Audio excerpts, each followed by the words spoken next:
লক্ষ্মী ভাণ্ডার প্রকল্প বন্ধ করে চালু করা হবে নতুন একটি প্রকল্প, যে প্রকল্পের মাধ্যমে সরাসরি মহিলাদের ব্যাঙ্ক অ্যাকাউন্টে 1,000 2,000 নয় 3,000 টাকা করে দেওয়া হবে। চলুন প্রথমে নতুন কি আপডেট উঠে এসছে একটু আপনাদেরকে শুনিয়ে দিই, তারপরে এই প্রকল্পে কারা টাকা পাবেন এবং কাদেরকে দেওয়া হবে জানাচ্ছি। আমরা মানুষের সামনে যা বলেছি, সরকারি কর্মচারীদের সপ্তম পে কমিশনের হিসাবে ডিএ পাওয়ার জন্য যে প্রক্রিয়া সেটা শুরু হয়ে যাবে। মহিলাদের জন্য কেন্দ্রীয় সরকারের নির্দিষ্ট যে তহবিল রাখা আছে সেটা ডিস্ট্রিবিউশন শুরু। অন্নপূর্ণা লক্ষ্মী ভাণ্ডারের মধ্যে দিয়ে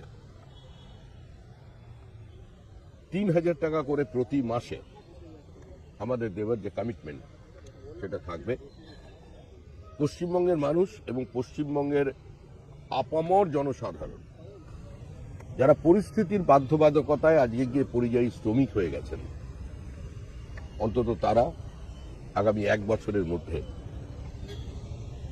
পশ্চিমবঙ্গে নতুন কর্মসংস্থানের সুযোগ তৈরি হবে।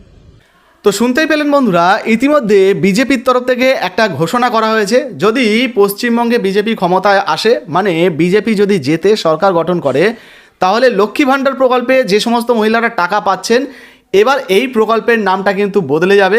লক্ষ্মী ভাণ্ডার প্রকল্পটা অন্নপূর্ণা যোজনা হয়ে যাবে। আর এই অন্নপূর্ণা যোজনার মাধ্যমে মহিলাদের ব্যাঙ্ক অ্যাকাউন্টে 1,500 1,700 1,000 বা 2,000 টাকা নয়, সরাসরি 3,000 টাকা করে দেওয়া হবে, এমনই কিন্তু ঘোষণা হয়েছে।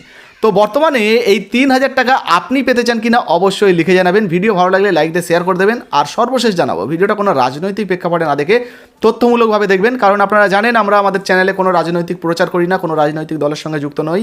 যে সমস্ত ঘোষণাগুলো সাধারণ মানুষদের জন্য হয় সেগুলোই আপনাদের সামনে আমরা তুলে ধরার চেষ্টা করি। তাই আপনার যদি নিজস্ব কোনো মন্তব্য মতামত থাকে অবশ্যই কমেন্ট সেকশনে কমেন্ট করে জানাতে পারেন। আর হ্যাঁ, ভিডিওটা যদি ফেসবুক থেকে দেখছেন, এখনও পর্যন্ত আমাদের পেজটা ফলো করেননি, তাহলে অবশ্যই আমাদের পেজটাকে ফলো করে আমাদের পাশে থাকবেন এই ধরনের গুরুত্বপূর্ণ ভিডিও সবার আগে পাওয়ার জন্য। আর অবশ্যই ভিডিওটা কিন্তু শেয়ার করতে ভুলবেন না। ধন্যবাদ।